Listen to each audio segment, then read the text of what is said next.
swing and a drive. Right field and deep. Back goes Aquino. It's got a chance. Gone. Get out the tape measure. Long gone. Fly the W! Cubs fans, it's time to fly the W with Dustin Rhodes and Paul Crawley-Jean.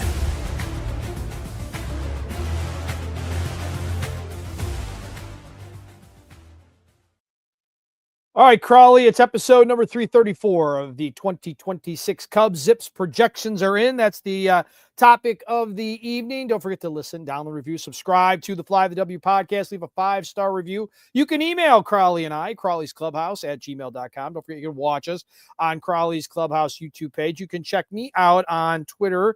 Stuff I'm up to is at Mullion Haw on X. You can follow me at Crawley's Cubs on X, Blue Sky, TikTok, Crawley's Clubhouse on Facebook, Instagram, YouTube, and Threads. You can email us, like Dustin said. But if you're watching on YouTube or Facebook, make sure you get the notifications, ring that little bell so you know when we are going live. Dustin, before we kind of get into the Cubs stuff, I just wanted to take a moment. I know the Score family is really kind of in mourning right now as a Chicago legend passed away on Friday, Terry Boers. And boy, oh boy, that one was, you knew he was sick, but it doesn't make it any easier, Definitely doesn't make it easier. Great guy. I got to know him a little bit, but we kind of worked the exact opposite, right? Each other, if you will. So didn't spend a ton of time with him, but he's the Mount Rushmore, right? He is the Mount Rushmore of the Score. He is a day oneer. The tributes have been pouring in tomorrow, Tuesday, depending on when you're digesting this podcast, from noon until 7. We are going to celebrate the time and that was Terry Boers on the Score at the Sun-Times. Many longtime Score people will be joining the station throughout the day. Your calls and texts will be welcome. So he will be missed, touched a lot of people, helped a lot of people in this business. So it is sad, but I think he had a really good run and he enjoyed himself and everything he did. Yeah. As an early Score listener with the Heavy Fuel Crew with Dan McNeil, and then later on show with Boers and Bernstein. I mean, for a long time, I never, if you would have told me when I was listening to those shows that someday I'd be talking, and having a show of our own, I never would have believed it. But to me, Terry was just hilarious. But that show was just, the Boers and Bernstein, especially to me, really kind of just, that was my afternoon drive home. And it was just, right. He was funny, but brilliant, but not, the mix of Dan and Terry was just brilliant. And it just was, to me, appointment radio to be able to turn that in. And I think that Dan and Terry brought out the best in each other. I agree. That's a good point. They brought in the best of each other. They worked off of each other really, really well. They did that Who Needs to Tag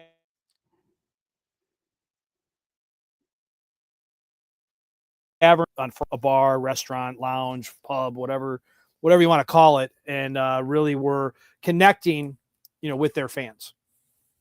Yeah, it was great, and he'll definitely be missed, and I'll be tuning in tomorrow to make sure I check that out. But we are going to go in the business of some Cubs here, and Dustin, Team Japan dropped their roster today. Now, obviously, Japan has won the World Baseball Classic 3 times, one of the best teams in the world, and there's going to be a total of 8 Major League players on the Samurai Japan team, including our very own Seiya Suzuki playing for Team Japan. Now, you remember last time, Dustin, it came around, he was with the Cubs and he had an oblique injury and he couldn't play. And so he's really excited to be on the team, but this team is stacked, Dustin. The Dodgers, Shohei Ohtani and Yoshinobu Yamamoto are on the team. Roki Sasaki, another Dodger, he dealt with a lot of injuries in his rookie season. He was not granted permission to play, so he will not be on Team Japan. 2 Japanese players who signed this offseason but have not yet played in the bigs, Munetaka Murakawa, who signed with the White Sox, and Kasuma Okamoto, who inked a deal with the Blue Jays, will be on the team. But Dustin, there's one remaining roster spot still under consideration, and it's going to be announced once it's finalized. but I'm just wondering if that one person could be Shota Imanaga. That would be interesting. And would that be a good thing, for his rehab, to throw for his country and to be in some high leverage situations? Crawley, remind everybody how this is going to work. So it is a World Baseball Classic year. Pitchers and catchers report in 3 weeks. So when does they get out there, but when is there like a break in the action as far as spring training? How does this work again?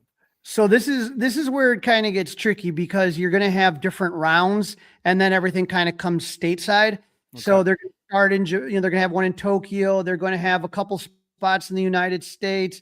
I want to say Puerto Rico is another location. So multiple locations. But Dustin, depending on how far you go, there really is going to be, depending on the team, maybe not a lot of spring training time. And so that's where it kind of gets interesting. And when we talk about Shota, this is why it's kind of important. He was the starting pitcher for Team Japan the last time it was around in 2023 in the championship game against the U.S. He earned the win. He allowed 1 earned run on 4 hits over 2 innings. That was the game that featured Shohei on the mound against Mike Trout, his Angels teammate at the time, to decide the game. But it was Shota who started that game. But that's what, the question, Dustin, is, do you want Shota playing for Team Japan? Like, do you think it would be good for him, kind of get his head in a better spot? Or would you rather have him in Mesa working with the Cubs pitching team as far as Tommy Hotovy and Tyler Zombro and all those guys? I mean, well, here's the thing. He's not with them now, right? He didn't come to CubsCon, correct? He wasn't there. Correct. Say it wasn't there. I do know for a fact that they did get together, that those that did come in, there was hitting and pitching and catching. They worked out. They got together at a facility.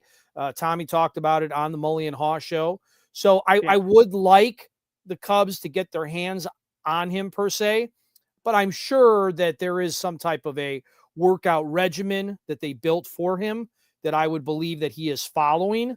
But I don't think it would be a bad thing for him to get like engaged in these high leverage situations. And I know that probably only behind America, I might be totally wrong. In my opinion, maybe only behind America does they really love their baseball in Japan. And I mean, it's a prideful, pressure packed situation to be representing your country in international sports. So I think that he could use a little bit of that, and it could carry over hopefully to October.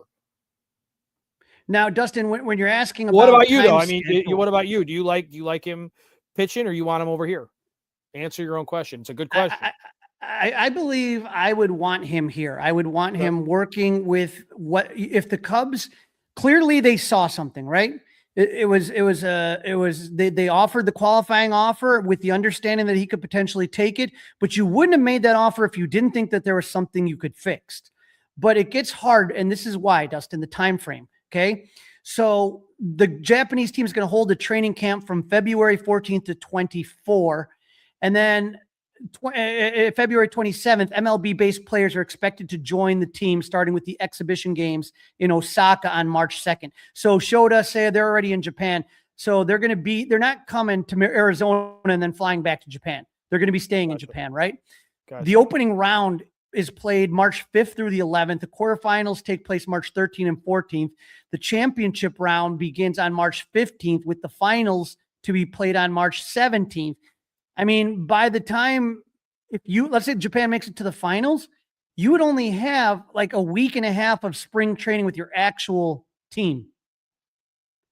And that's where I get nervous. That's not a lot of time to make adjustments if there's adjustments that need to be made. So I think next time Tommy Hotovy's on your show, it'd be interesting to see, has that been something that's been talked about, Shota playing in Japan and is there something specific they're looking to work on with him? That to me would be the big question. We just never ever had an answer, Dustin, of what happened with Shota, how there was a huge drop off. And we've heard everything from pitch tipping to between the ears to possibly an injury. We don't know. And that's what makes it so difficult. I want him to be able to be with this team, with his countrymen, and to be able to play, like you said, a big source of pride. But it's something that we are going to have to kind of keep an eye out. Yeah, no doubt. It's a serious thing, right? Because these guys are unfortunately fragile, but I think there is something to be said about getting that high pressure type of stuff. So it'll be interesting. Now, Dustin, you mentioned about the Cubs doing some training when they were in for CubsCon, and one of the people that was doing some training, how about Justin Steele as he recovers from left elbow surgery? So while the Cubs were here in CubsCon, Steele and some of his teammates headed to elite baseball training facilities. And so that's the Cubs, Justin Stone is the one that's his facility. Okay. I knew somebody owned something. Yeah. Mm-hmm. Yeah. He's the Cubs hitting director. And so, but they do everything there. It's not just hitting, but that's his facility. Right. And so they were there, and you had a lot of the pitchers and catchers there working together. And that Justin Steele threw off a mound at the elite baseball training facility for the first time since last April. Wow. Now, if you are watching Justin Steele, he is somebody that is on social media and on Instagram. Twice this week, he had video of him throwing in Mesa. So he's thrown off the mountains at Sloan Park.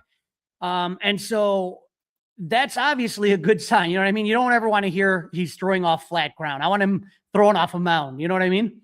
Yeah. He looked good for himself too. He looked in shape. He looked in shape out at CubsCon. He looked good for himself. Now, before everyone gets all excited, you know, they're going to ease Steele back into the rotation. Now, Dustin, you and I have brought this up before, wondering when he might be back, because there was reports, well, not in the second half, etc.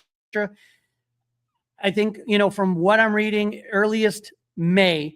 Now, according to MLB Cubs beat writer Jordan Bastian, Dr. Keith Meister, who performed the surgery on Steele's UCL, said that there may be some workload recommendations. And so I'm thinking, Dustin, that they want to be, because think about all the potential starters the Cubs have, and then consider you got about 7 or 8, right? They got about 7 or 8, easy. And that's before Justin Steele. That's before Justin Steele, correct? Right.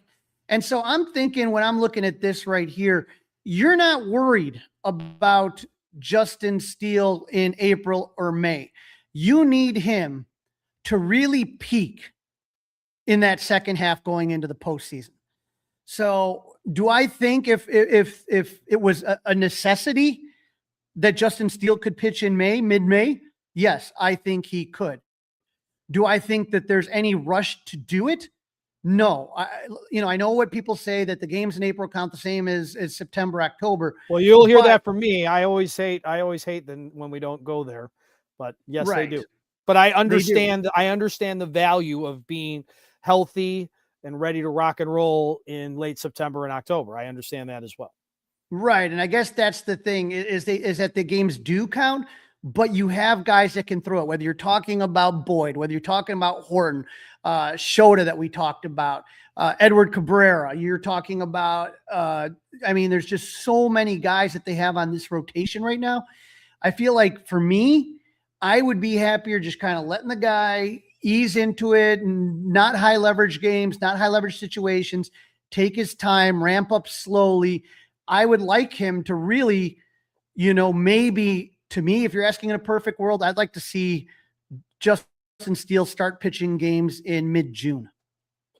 Get him. Well, the good news is that if they have the depth, right? They have the depth to be able to take that on. So that's not a bad thing at all. So let's move over. MLB Network had a top 100 list, and some Cubs have found their way onto that list. Yeah, Dustin, I am one of those people that, when we talk about all this stuff here and there, it's fun to talk about. People make lists, and you got your top 100 list, and there are Cubs on it. This is the full list. And obviously some of those players, when you take a look, nobody's going to argue Shohei Ohtani, Aaron Judge, Bobby Witt Jr., Cal Raleigh, Jose Ramirez, Juan Soto, Paul Skeens, Streak Skubal, Corbin Carroll, Vladdy Jr. Yeah, that's an easy top 10. But you're talking about 100 players, Dustin, 100. Now, out of those 100, the Cubs have at number 77, Seiya Suzuki. Number 67, Michael Busch. Number 40, PCA. And the newcomer and the highest ranked Cub at number 35, Alex Bregman. So you got a lot of Cubs kind of in that middle of the pack. But Dustin, there's someone missing. Somebody missing. Who could it be? How about Nico Horner? Yep. I mean, this is the top one. I mean, I'm surprised he can't make the top 100. I mean, the next question would be inside that top 100. I'm not trying to give you a homework assignment because this is all, this is new to me. What we're talking about today is, do you know, or is it broken down easily enough? Like how many second basemen are on this list? I'll take a look here, but here's the thing. Saying if it's more than five, then it's a flawed list, in my opinion. I'd have a hard time finding 5 better second base. Right. That's what I mean. I'm saying if there's more than 5, if there's more than 5 in the 100, then I think it's a flawed list. So when I take a look at this, and what I'm showing right now on the YouTube channel is his slash line, 297 average, 739 OPS, 345 on base percentage, and on base plus slug, on base percentage, and a 4.8 WAR. Dustin, he won the Gold Glove. Okay. And that's not even going into stolen bases and all the other things that we talk about. And so it gets to the point, his teammate, I said, Justin Steele, active on social media, tweeted this out earlier today at 10 o'clock, was just brought to my attention that Nico Horner wasn't on the top 100 list. I wouldn't take that list very seriously if that's the case. Whoever made it was obviously not trying to be locked in or take it too serious. The numbers speak for themselves. Hallelujah, Justin Steele. I mean, this can't keep happening though. Like this overlooking of Nico, like this almost seems like just like a joke at this point. You know what I mean? Like it's like he's never mentioned in anything. Like he's overlooked every single time, and I just don't get it. How you wouldn't want a guy, again, best Cubs hitter with runners in scoring position, steal bases, Gold Glover, clutch. He's got everything. He doesn't have power. Okay, that I understand that, but not every guy needs to have power. I don't know. You wouldn't think so. Yeah, I mean, it's frustrating. I totally agree. I'm not. Usually, Carl, you and I can find something to argument in every topic out there, but this one, I think, it's going to be hard for me to argue with you on this one. I'm just trying to scroll through it right now, really quick. It's pretty robust. I'm trying to, if I do Control F, work with me here. Go second base. I wish they had a breakdown by position, That would be cool if they do it. But yeah, when you kind of take a look there, it's okay. So the top second baseman, okay, it's working for me. The top second baseman, who do you think the top second baseman is? Ketel Marte. Ketel Marte. He's 19. Okay. He's 19. Okay. I'm not going to argue with that. Now I'm at 40. Okay. I'm at Pete Crow Armstrong checks in at 40, right? Right. Okay. So still only Ketel Marte. So now I'm at 41 through 50. Still only Ketel Marte. Okay. All the way to 50. Only Ketel Marte. Keep going. 60. All the way to 60. Only Ketel Marte. And this is what gets me mad here. 62 is 61 and 62. You got Chisholm from the Yankees and Terang from the Brewers. And last year they were not ranked. Okay, so now we've got 3, right? We got to 3. Hold on. I just got through 80. All right. Altuve's 81. So now we're at 4. Okay, so there are 4. There are only 4 second basemen on this list. 4. So, I mean, okay. I mean, I still don't love it, but I mean, okay, if it's only 4 second basemen, I mean, here's a question. Would you rather have, and here's the question about the list, okay? Is it what this guy has done in his career? Is this based on Hall of Fame credentials? Or is it based on but it says there entering 2026. Right, I mean, would you rather have Jose Altuve or Nico Horner on your team right now, today? Today, I'd rather have Nico Horner than Jose Altuve. And I would say also Bryce Terang. I feel like Bryce Terang keeps getting put way over. It's almost Nico like they had to have a token Brewer or something on the team. I don't know. Right. I mean, I guess it's frustrating, but I guess based on my knee-jerk reaction, and of course, jerk is the key word, is that I said 5. If there were 5 second basemen ahead, I'd have a problem with it. So I'm guessing Nico's would, if you got to 110, I bet Nico's there. and he's the 5th second baseman. He's on the just missed list. Yeah. Also receiving votes, but not in the top 25 back in the day when we used to check where our favorite college basketball team or college football team was sliding in there. That kind of leads us into the Cubs top 100 prospects that Baseball America announced the top 100 prospects, and the 2 Cubs were on that list. Obviously, we're going to know one of them, Moises Ballesteros, Mo Baller. He's still considered a prospect, still has his prospect status. And the other is Jackson Wiggins, who very much could potentially be this year's Cade Horton, the guy that kind of comes from the minors and really does some helps out the team. So with Ballesteros, he was the 36th ranked prospect, and Jackson Wiggins, the 78th best prospect. Now, in case you were wondering, Owen Casey, now the Marlins would have been 43. So Mo Baller would have been ahead of him on that right there. And then you had 2 Cubs outfield prospects, Ethan Conrad and Kane Kepley, who were the 20 MLB prospects who just missed. Oh, there you go. And others receiving votes. There you go. Yep. And so, people may panic, but Dustin, the Cubs have had a lot of prospects that have graduated and they've lost their prospect status. When you talk about Michael Bush, when you talk about PCA, when you talk about Matt Shaw, when you talk about Cade Horton, these are guys that are now in the system, and you're going to have them in the system for years, right? Right. So it does give you time to build up that system, but you don't want to take too long, Dan Kanchovitz. You want to make sure that they get on that, and hopefully they do. But congrats to Mo Baller and Jackson Wiggins. And I'm very curious. Jackson Wiggins is one of those guys that has the heat, Dustin. It's just a matter of he has to stay healthy. And like most young pitchers, we saw this with Ben Brown, a couple other, it's about control. These guys in the major league, they're going to spit on things right away that other guys in the minors would swing at. It's learning how to harness what you have, how to stay in yourself and have command. And I think if Jackson Wiggins can find that command, he's going to be a really, really good pitcher for the Cubs. Yeah, he will be good. Looking forward to him for sure. No doubt about that. All right. So a couple of other roster moves we want to get into, right? Yeah. When you're taking a look at this, Dustin, I was looking here. We talked about this before. Who's the backup outfielder, right? That was the big question. And as interesting as Kevin Alcantara is as a prospect, you don't want him spending his days on the bench. He needs everyday at bats. It's not the role for him, right? The Cubs have signed a few guys that could fill the role of backup outfielder. A couple of weeks ago, the Cubs made a waiver claim on center fielder Justin Dean. You might be saying, hey, why does that name sound familiar? He was drafted by the Braves in 2018. He's 29 years old, and he made his MLB debut last season in August for the Dodgers. He's only played 18 MLB games, has had only 2 at-bats. He's mostly a defensive replacement, but he will forever be remembered for his heads-up play in the World Series with the Blue Jays coming back in Game 6, 9th inning. They got a runner at first, no outs, and Addison Barger hits one to deep left. Remember, the ball gets wedged under the padding, under the wall, and Dean puts his hands up in the air. It's called a ground rule double. Pinch hitter Milestra had to go back to third, and then 2 batters later, Andres Jimenez made an amazing catch and doubled off Barger to force a Game 7.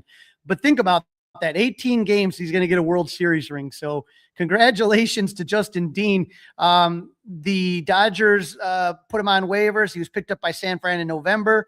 The Giants just waived him last week, and the Cubs, or a couple weeks ago, and the Cubs picked him up. Then, Dustin, last week, the Cubs signed former Astro outfielder and teammate of Alex Bregman, Chas McCormick. Now, a little McCormick bit of a buzz here, right? A little bit of a weird buzz about this guy. Yeah, so Chas McCormick's a righty that can play all 3 outfield spots. He was really good for the Stros in 2021, 2020 through 2023. He got a ring. He was in a couple World Series. Injury set him back in 2024, and he did even worse in 2025. So this is one of those change of scenery candidates, right? He has a minor league deal with the team with an invite to major league camp. So you're thinking, okay, you got McCormick now. We should be in good shape.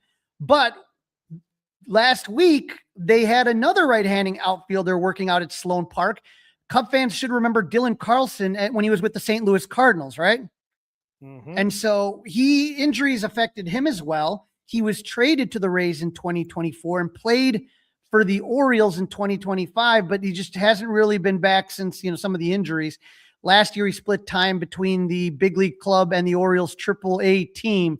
And so like McCormick, this is a minor league deal with an invite to big league camp. These type of deals have opt-outs. So when the season ends, when spring training ends, these guys, if they're not on the roster, they don't have to go to AAA. They can opt out of their deal and see if they can catch on somewhere else. But when you're looking at roster spots and we know who's going to be what, we know who's playing first, second, short, third, catch. We know all that stuff, right? We know who's playing in the outfield, who your everyday outfielders is. These are the type of battles that you're going to watch when players start to report end of February, early March, especially to me, when I take a look at this, when you have both McCormick and Carlson, I think, I got a feeling that Dean's going to get waived by the Cubs. I don't think he's going to be on this team. I think the McCormick versus Carlson is going to be the one you want to watch. This is kind of your Mike Tauchman role. You know what I mean? But these guys are like in their late 20s, early 30s, where Tauchman's starting to kind of get a little long in the tooth, if you know what I mean. Yeah, absolutely understand where you're coming from on that one. This is the Fly the W podcast. We are proud to be part of the Blue Wire Network. This is episode number 334. The 2026 Cubs Zips projections are in. And in this segment, we are going to be talking to Dan Szymborski. Don't forget, you can listen, download, review, and subscribe to the Fly the W podcast. 5-star reviews. We'll take it. Email us, Crawley's Clubhouse, gmail.com. And don't forget, you can watch us on Crawley's Clubhouse YouTube page. As we said, Crawley's going to be talking to Dan Szymborski of Fangraphs about the 2026 Cubs projection. Who on the Cubs roster is the Zips projections high on? Which player may take a step back or two? Dan will break it all down for us right now. Yeah, we're going to do this interview at 6:00. So once Dustin hops off, if you want to hear Dan, he's really a brilliant guy. And these Zip projections are an interesting model for everybody to look at and have a general. Again, this is not Dan saying what he likes and doesn't like about the Cubs. This is what the projective models are going to be. But it gives us an interesting jumping off point. This is the Fly the W podcast, part of the Blue Wire Network, episode number 334. The 2026 Cubs Zip projections are in. And you know the drill. Email us, Crawley's Clubhouse, gmail.com. Watch us, as some of you are right now, on Crawley's Clubhouse YouTube page. And listen, download, review, subscribe. 5-star reviews, we'll take them. All right, Crawley, there have been quite a few interesting moves since the last time we have talked, and there are some that are related to the Cubs and some that are not. Yeah, when we take a look here, Dustin, it's some more big names are off the board, and now you're kind of taking a look at that free agent list, and it's getting smaller and smaller, right? We knew this was kind of going to happen. Former Cub Cody Bellinger signs a 5-year, $162 million deal with opt-outs after the second and third season. Don't ever, people can criticize Scott Boras all they want. This is what the guy does. I mean, what a great deal for Cody. Happy for him. And opting out, you can do the math. I mean, that's a pretty good penny that he's going to be making, $162 million. I don't see him opting out of that. And I think that it's a good relationship with him, with his teammates, with the city. I think he likes playing there. I think that ballpark's great for him. So congratulations to Cody Bellinger. Yep, absolutely. Good for him. No doubt about that. Now, Freddie Peralta, we kind of knew that this was going to happen. This is the Brewers' MO. He was traded by the Brewers to the Mets. So the Metropolitans get Peralta and swingman Tobias Myers. He could be a starter, could be a reliever. And the Brew Crew get Jet Williams, a top 5 Mets prospect. He's an infielder and outfielder. And Brandon Sporat, who's a top 10 Met prospect.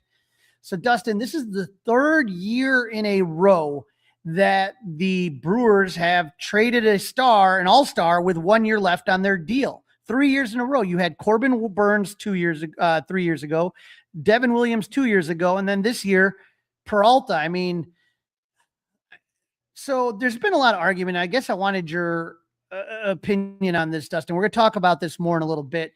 But I mean, people get mad at the Dodgers for this, signing this and doing this, but they're trying. You know what I mean? Like, imagine if you're the Brewers and how are you a better, I understand the move. I understand you're not going to sign Freddie Peralta when the year's up.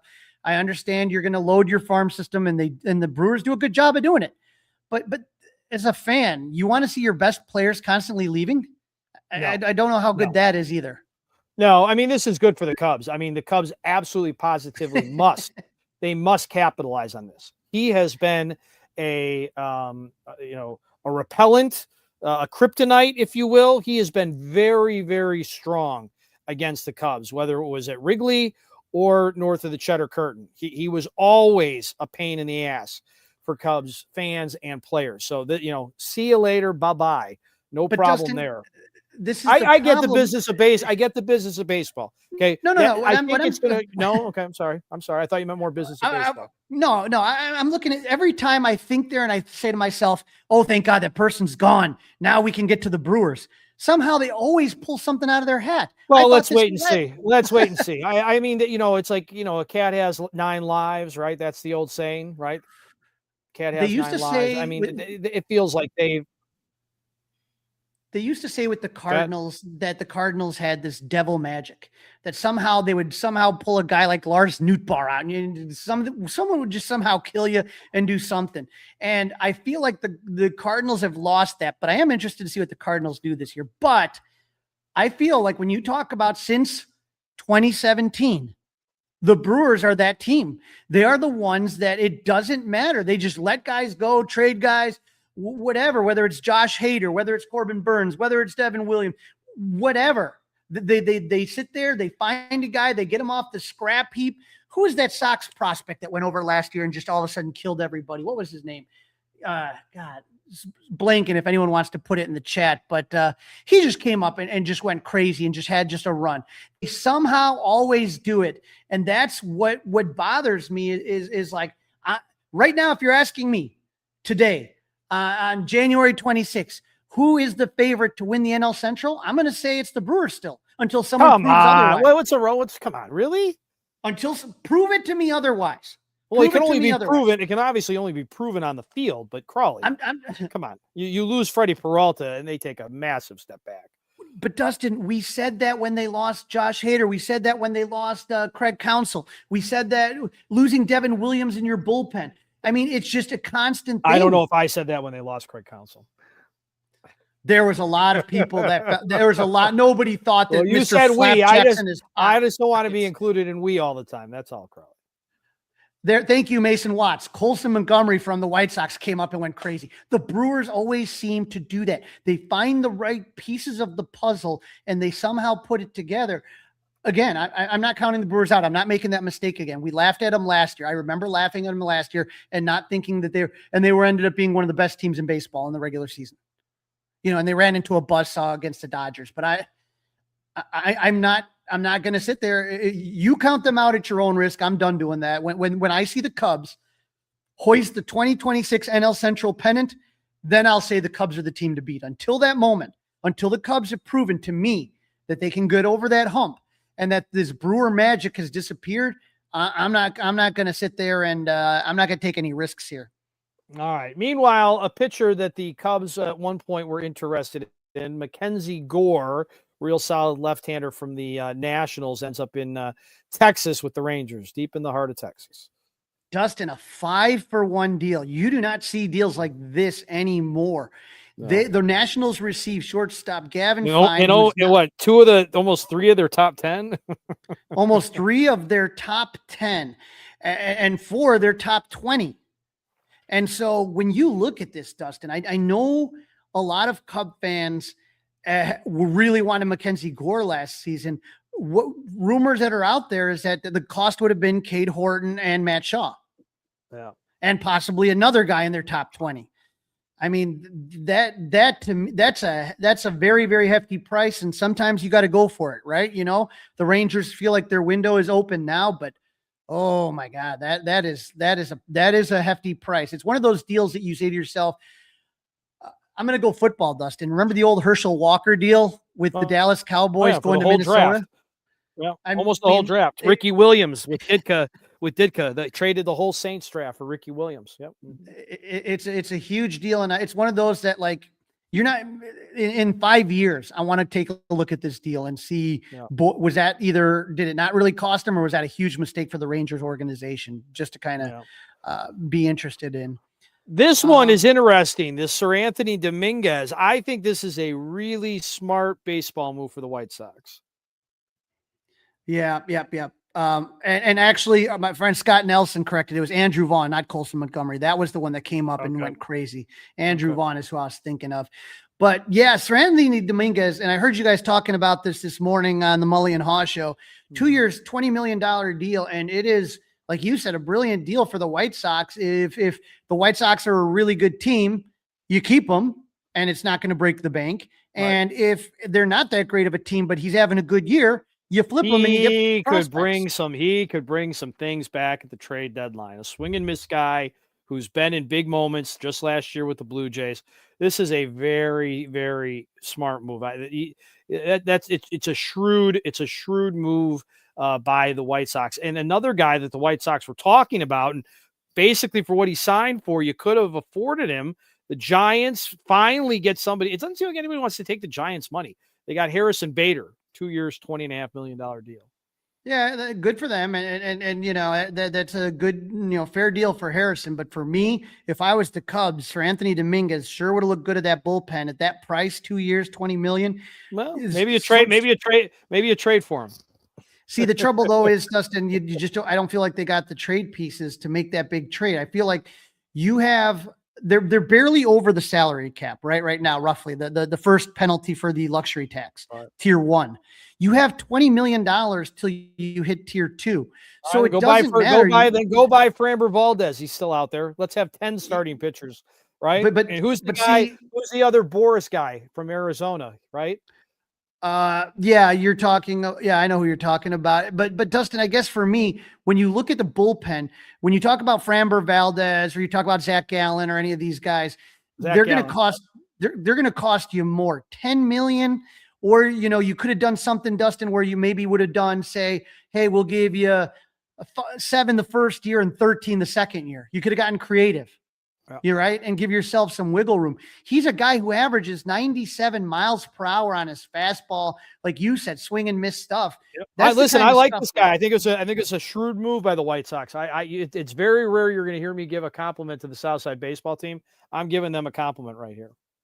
But Dustin, again, there's a few names left on the board. We named a couple of them. Valdez, Eugenio Suarez is still out there. But when you take a look at the Athletics top 50 free agent, they're not going after him now. He was a guy they talked about, right? And they're not going after him now. Right. But when you take a look at the list of the top 50, I broke it down to top 20. There's only 2 guys left in the top 20. Once you get out of that, Zach Gallen, sure. There's a couple other guys on there, but there's no one to me like that really, other than Framber Valdez and Eugenio Suarez.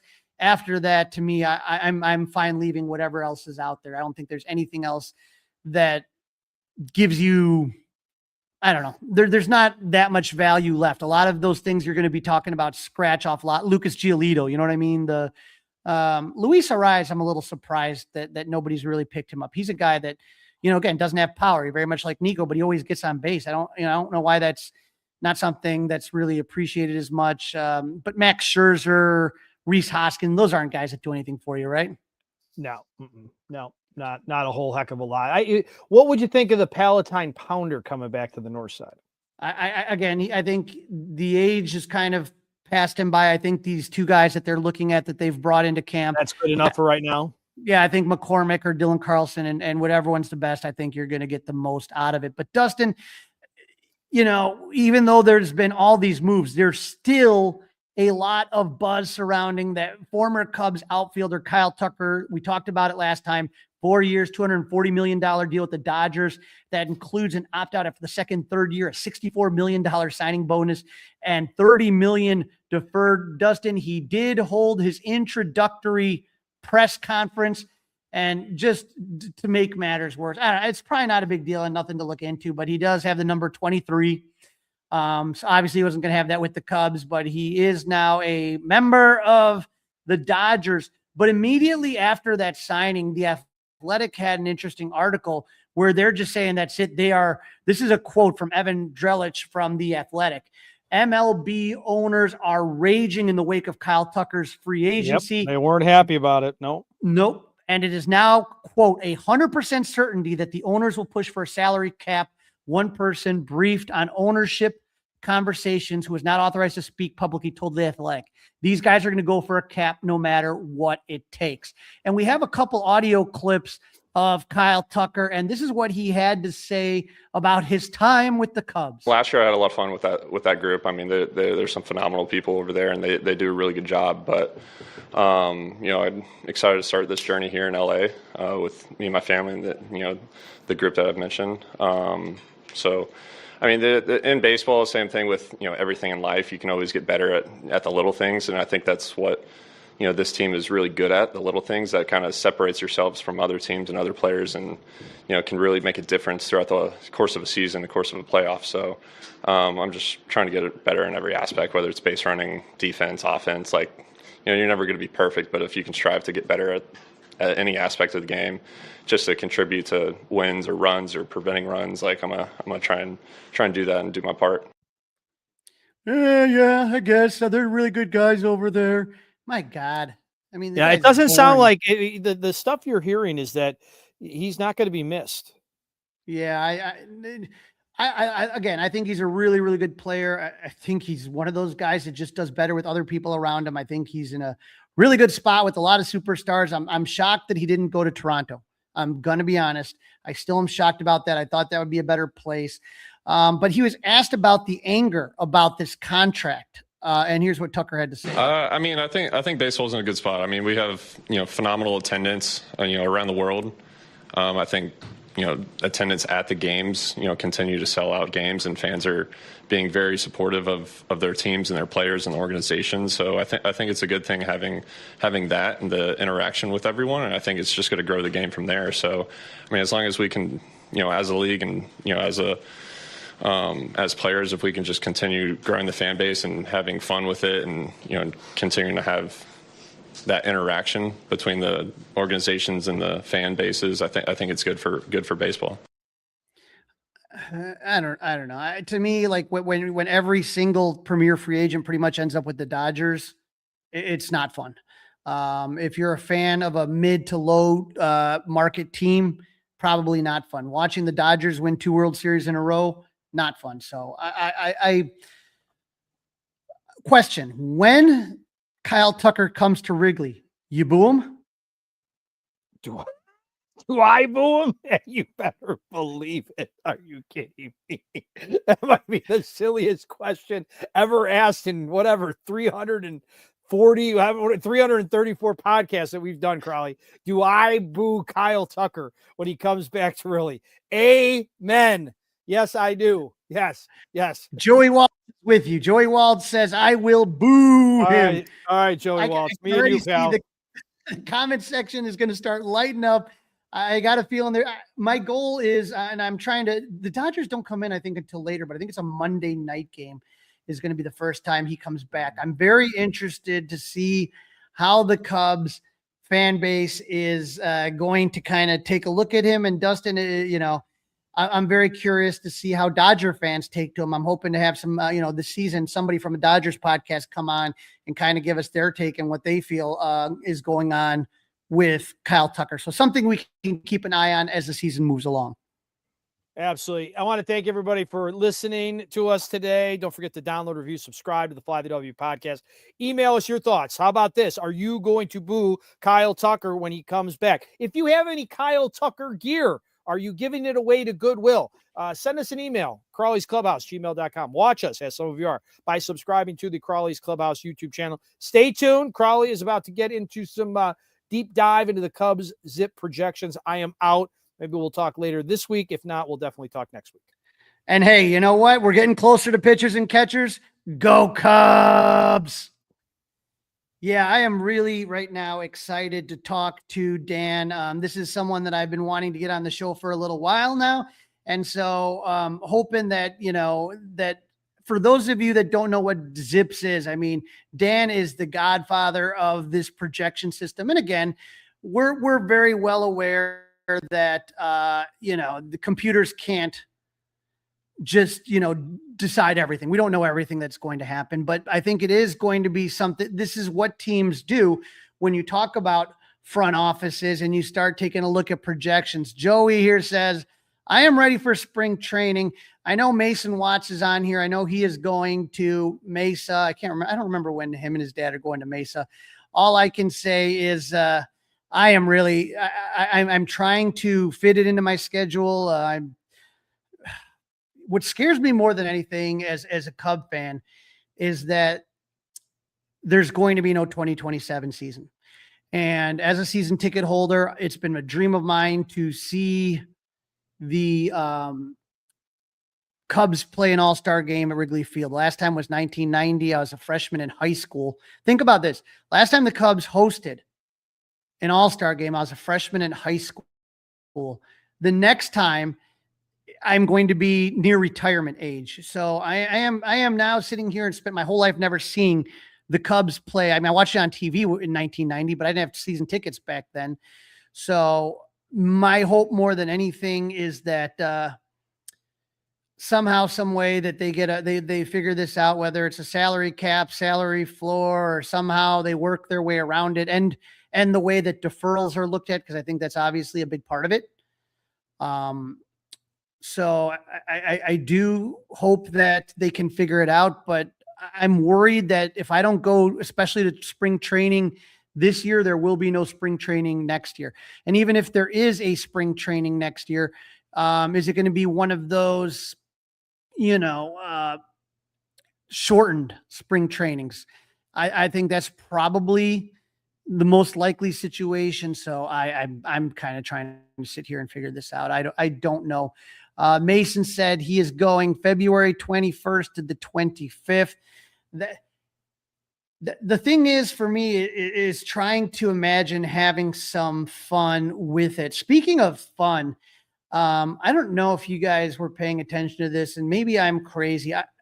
As you guys all know, I love baseball. Clearly, if you are looking at everything that is currently surrounding me, but I don't pay attention as much to other sports. I do watch football. I would say would probably be my number 2, but there are other sports that I don't really watch as much.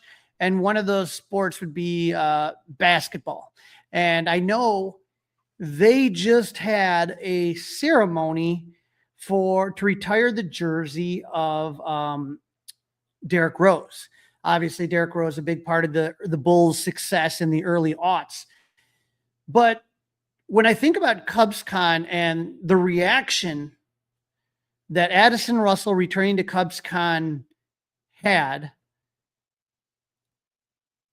I didn't think that there wasn't going to be that reaction. Obviously I knew that there would be a reaction to Addison Russell coming back to Chicago.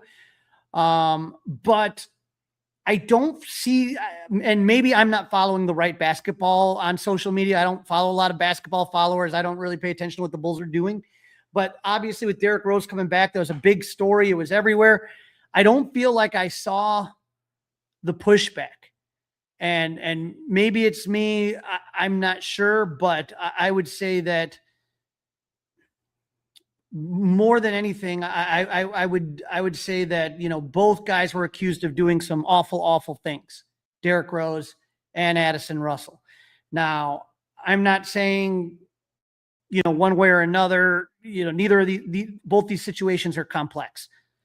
But I just feel like Derrick Rose, just from what I was seeing on social media, seemed to be getting much more of a pass than Addison Russell.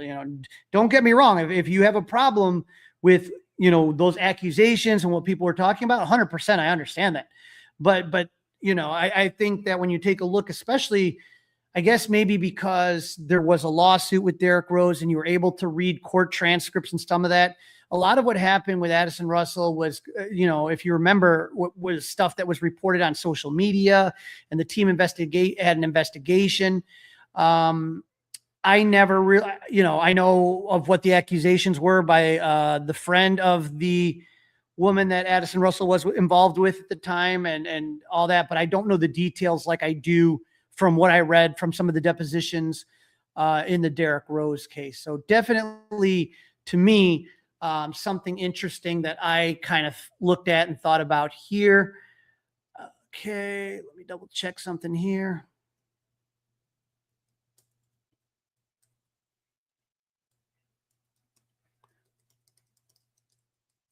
Sorry about this. Give me 1 second.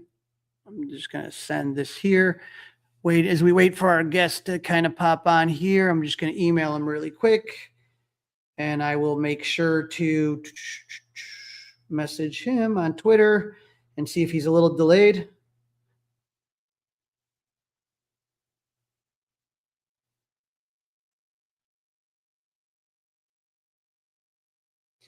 Because that right now seems to be a little issue. Let's see what's going on here. Double check. But yeah, that was just kind of my thoughts on everything that was going on with the Derrick Rose situation. But again, if anyone on here has seen, knows a little bit more than I do, love to hear it. Love to hear it.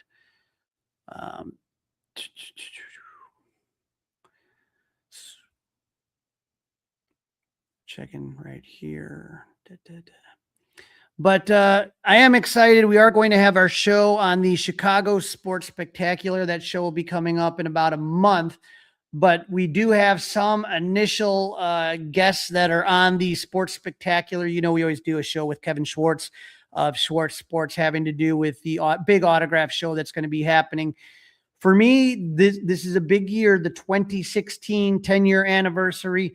Those of you that follow me on social media and follow my, memorabilia collection, there are some guys that I'm looking to get. And so right now the initial list has been put on, and there's 3 2016 Cubs that will be in Rosemont. It will be MVP Ben Zobrist. It'll be manager Joe Madden, and the man who threw the final pitch, Michael Montgomery. All 3 of them were at CubsCon. I want to say all 3 of them were signing at CubsCon. I think Joe Madden was only in a meet and greet, so it wasn't a general line. I don't remember him signing in a general line, but that's the initial list. Now they add on. They'll be adding on. Tickets go on sale for the Chicago Sports Spectacular on February 3rd. So I am going to be taking a look and hopefully just really hoping that they get some more guys. I'm looking right now at my World Series wall.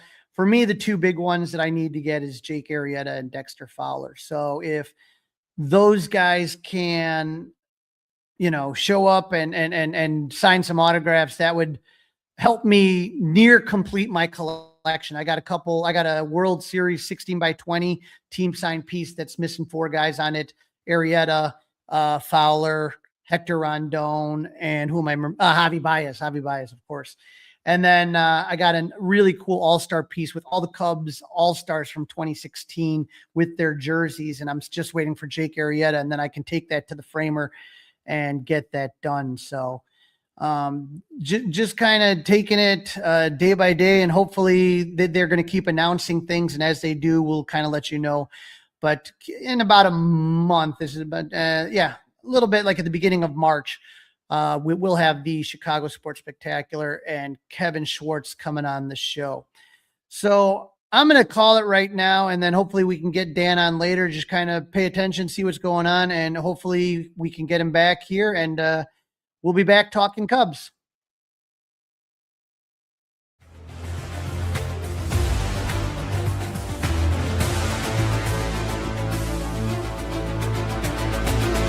It's all over.